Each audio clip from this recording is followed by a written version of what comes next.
ബഹുമാന്യരെ, അവസാന നിമിഷം വളരെ അപ്രതീക്ഷിതമായി ഉണ്ടായ ചില സാങ്കേതിക കാരണങ്ങളാണ് ഈ പരിപാടി തുടങ്ങാൻ അല്പം താമസിച്ചത്.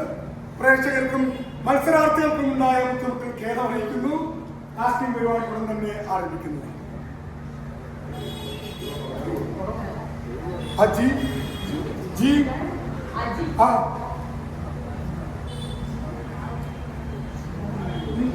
മന്ത്രി മന്ത്രി കൃത്യസമയത്തെ അവസാനിപ്പിക്കുക. അജി ജി പ്രിയമുള്ളവരെ, എത്രയും പെട്ടെന്ന് തന്നെ മത്സരങ്ങൾ ആരംഭിക്കണമെന്നാണ് അദ്ദേഹം അറിയിച്ചിട്ടുള്ളത്. നിങ്ങളെല്ലാവരും അക്ഷമരാണെന്ന് എനിക്കറിയാം. ഇനി ഒട്ടും താമസിക്കുന്നില്ല. നിങ്ങളെല്ലാവരും രാജ്യത്തെ ഗ്രേറ്റ് ഡയറക്ടർ അവതരിപ്പിക്കുന്ന മെഗാ കാസ്റ്റിംഗ് ഷോയിലേക്ക് സ്വാഗതം ചെയ്യും.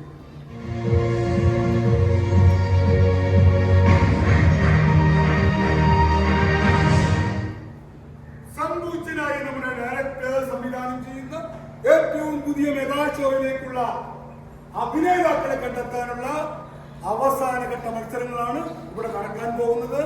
പ്രാഥമിക ഘട്ടത്തിൽ വിജയിച്ച 5 മത്സരാർത്ഥികൾ ഇന്നിവിടെ പങ്കെടുക്കുന്നു.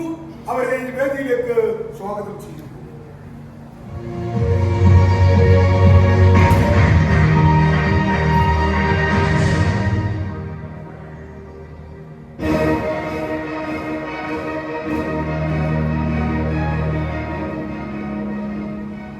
മത്സരങ്ങൾ ആരംഭിക്കുന്നതിന് മുമ്പ് കളിയുടെ നിയമാവലി ഒരിക്കൽ കൂടി അറിയിക്കുകയാണ്. മത്സരങ്ങളുടെ എല്ലാ കാര്യത്തിലും ഡയറക്ടറുടെ തീരുമാനം അന്തിമമായി. മത്സരാർത്ഥികൾ വിവിധങ്ങളായ റൗണ്ടുകളിലൂടെ കടന്നു പോകേണ്ടി വരും.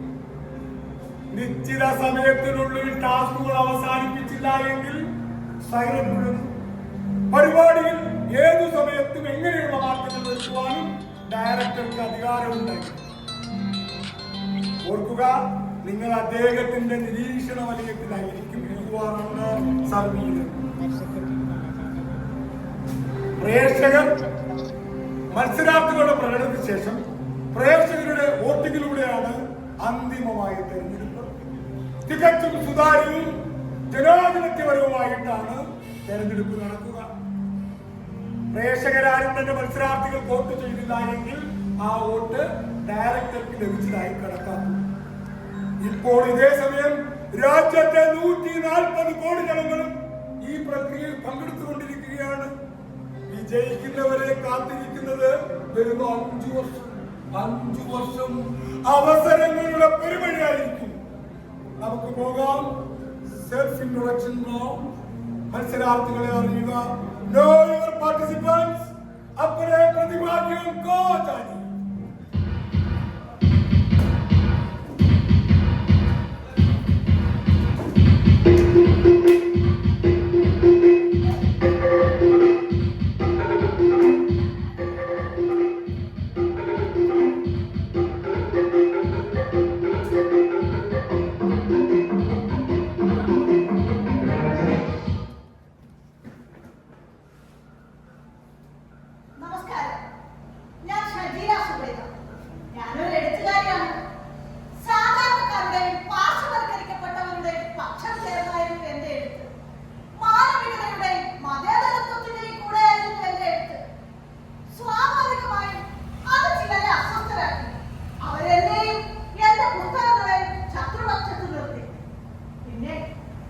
മാനസികമായും ശാരീരികമായും ഭീഷണിപ്പെടുത്തി.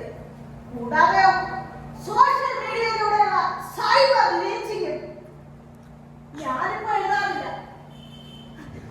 അവര് പറയുമ്പോൾ എഴുതാൻ എനിക്ക് സൗകര്യമില്ല. എങ്കിലും ഞാൻ തുടരും. എനിക്ക് പറയാനുള്ളത് ജനങ്ങളോട് നേരിട്ട് പറയാനാണ് ഞാൻ ഈ പ്ലാറ്റ്ഫോമിൽ വന്നിരിക്കുന്നത്. സോ നിങ്ങൾ എല്ലാവരും എന്നെ സപ്പോർട്ട് ചെയ്യണം, എനിക്ക് വോട്ട് ചെയ്യണം. Okay, thank you.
മലയാളം കുറച്ച് നാമത് വയനാട്ടിൽ പ്ലാന്റേഷനിലെ വർക്ക് பண்ணிட்டு ജസ്റ്റ് മിസ്സിലെ ഊരത്തെ പിടിച്ചു 3 മാസമായി പണിയില്ല പൈസയില്ല.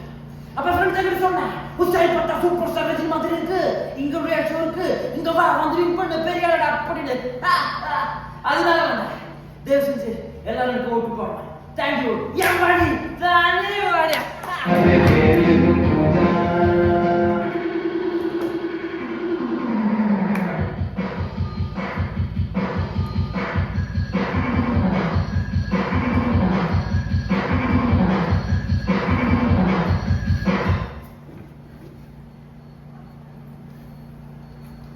നമസ്കാരം, എൻ്റെ പേര് മിലൻ. ഞാനൊരു തൊഴിലാളിയാണ്. എൻ്റെ അച്ഛനൊരു തൊഴിലാളിയാണ്, ഒരു ഫാക്ടറി തൊഴിലാളി. ചെറുപ്പത്തില് അച്ഛനെ ഒരുപാട് നാടകങ്ങളും സിനിമകളും ഒക്കെ കാണിക്കാൻ കൊണ്ടുവരും. അങ്ങനെയാണ് എനിക്ക് ആദ്യമേ അഭിനയത്തോടൊരു താല്പര്യം തോന്നുന്നത്. ഫാക്ടറിയില് ഒരു വാതക ചോർച്ചയെ തുടർന്ന് അച്ഛൻ മരണപ്പെട്ടു. പിന്നീട് ഞാനും അമ്മ വീട്ടിൽ തനിച്ചായി. സ്വാഭാവികമായിട്ട് വീട്ടിലെ മൊത്തം ഉത്തരവാദിത്തം എൻ്റെ ചുമലിലായി. ഒരുപാട് പണികൾ ഞാൻ ശ്രമിച്ചു. പക്ഷേ അഭിനയ മോഹത്തിൽ ഇങ്ങനെ കിടക്കുന്നുണ്ട് പിന്നെ പെട്ടെന്ന് പോകുന്നൊരു കാര്യമല്ലല്ലോ അല്ലേ. അതുകൊണ്ട് ഈ അവസരം എനിക്ക് വളരെ പ്രധാനമാണ്. നിങ്ങളുടെ എല്ലാവരുടെയും സപ്പോർട്ട് എനിക്ക് ഉണ്ടാവുമെന്ന് വിശ്വസിക്കുന്നു. എല്ലാവരും എനിക്ക് വേണ്ടി വോട്ട് ചെയ്യണം. നന്ദി. ഹലോ, ഇവരെല്ലാം പോലെ തന്നെ അഭിനയം ഒരു പാഷനാക്കിക്കൊണ്ട് തന്നെയാണ് ഞാനും ഈ വേദിയിൽ വരുന്നത്. പക്ഷേ നിങ്ങളെല്ലാധികം സിനിമയിലോ നാടകത്തിലോ ഒന്നും കണ്ടിട്ടുണ്ടാവില്ലെന്നേ. കാരണം ഞാൻ ആദ്യമായിട്ടാണ് ഇങ്ങനെ വേദി.